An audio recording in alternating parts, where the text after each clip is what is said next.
कैसे हैं आप सभी। मुझे उम्मीद है कि आप सभी बहुत अच्छे होंगे। और आज के इस वीडियो में हम लोग देखेंगे प्रकाश का अपवर्तन। प्रकाश का परावर्तन हम पढ़ा चुके हैं, प्रकाश का अपवर्तन हम आज के इस वीडियो में हम लोग देखेंगे। ठीक है, तो चलिए देखते हैं। जैसा कि हेडिंग क्या लिखा है कि प्रकाश का अपवर्तन, हेडिंग क्या लिखा है, प्रकाश का अपवर्तन। ठीक है, और नीचे में देखिए प्रकाश का अपवर्तन क्या आता है वो जो भी लिखा है। ठीक है, तो देखिए क्या लिखा है, जब प्रकाश की किरण एक माध्यम से, देखिए यहाँ क्या लिखा है, जब प्रकाश की किरण एक माध्यम से दूसरे माध्यम में प्रवेश करती है। ठीक है, एक माध्यम से दूसरे माध्यम में प्रवेश करती है, प्रवेश का मतलब जाना। ठीक है, प्रवेश करती है तो वह एक निश्चित दिशा, वह एक निश्चित दिशा की ओर, निश्चित दिशा की ओर मुड़ जाती है। ठीक है, प्रकाश के निश्चित दिशा की ओर मुड़ने की घटना को ही प्रकाश का अपवर्तन बोलते हैं। ठीक है, कहने का मतलब ये हुआ कि जब प्रकाश की किरणें, जो फिगर के माध्यम से भी समझाएंगे, कहने का मतलब ये हुआ कि जब प्रकाश की किरणें जो है किसी एक माध्यम से दूसरे माध्यम में जाती है, ठीक है, यानी सघन माध्यम हो या विरल माध्यम हो, ठीक है, या हवा से पानी हो या पानी से हवा हो या हवा से कांच में हो या कांच से पानी में हो, कहीं से भी एक माध्यम से दूसरे माध्यम में जब प्रकाश जाती है तो वो जो है एक अपने निश्चित दिशा की ओर प्रकाश की किरणें क्या हो जाती है, मुड़ जाती है। और प्रकाश की किरण मुड़ने की घटना को ही हम लोग क्या बोलते हैं, प्रकाश का अपवर्तन बोलते हैं। ठीक है, अब फिगर के माध्यम से समझते हैं।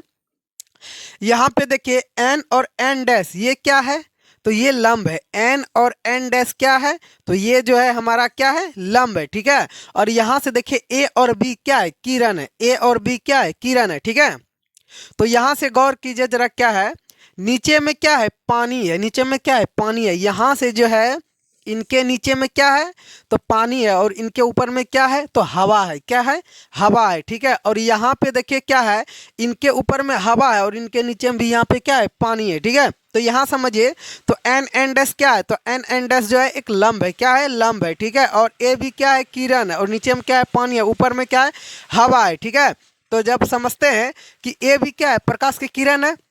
अब समझिए हवा, ये समझिए एक तरफ से क्या हुआ, विरल माध्यम हो गया। कैसा माध्यम, विरल माध्यम।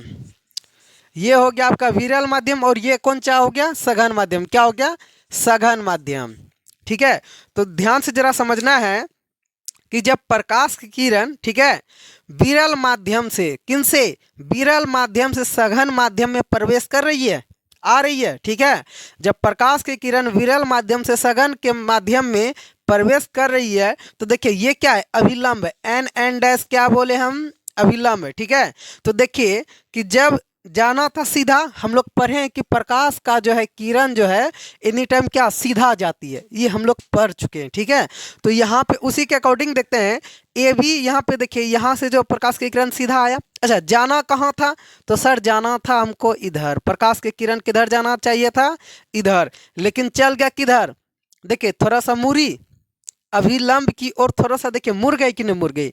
जाना था इसका सीधा में जाती प्रकाश, तो इसका सीधा में जाती प्रकाश यहाँ पे, मान लीजिए बी डैश पे, लेकिन बी डैश पे गई, यहाँ पे गई, बी डैश पे नहीं गई, थोड़ा क्या हुआ, मुड़ गई किरण, क्या वो मुड़ गई। अच्छा, किधर मुड़ी, तो अभिलंब की ओर क्या हुई, मुड़ गई। ठीक है, तो इसी मुड़ने की घटना को ही हम लोग क्या बोलते हैं, प्रकाश का अपवर्तन बोलते हैं, प्रकाश का अपवर्तन बोलते हैं। ठीक है, अब यहाँ से समझते हैं दूसरा फिगर के माध्यम से क्या है, हम बता चुके हैं ऊपर में क्या है, हवा है, और नीचे में क्या है, पानी है, और एन एन डैश क्या है, अभिलंब है। ठीक है, और ए भी यहाँ पे भी क्या है, किरण है।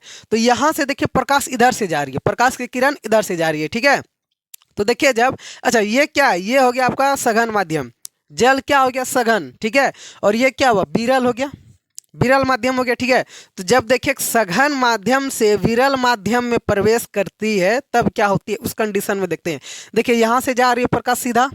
ठीक है, अच्छा हम लोग जानते हैं कि प्रकाश सीधी रेखा में गमन करती है। जाना किधर चाहिए था, तो जाना चाहिए था सर सीधा, सीधा कहाँ है, तो इधर है, यानी बी डैश के ओर जाना चाहिए था।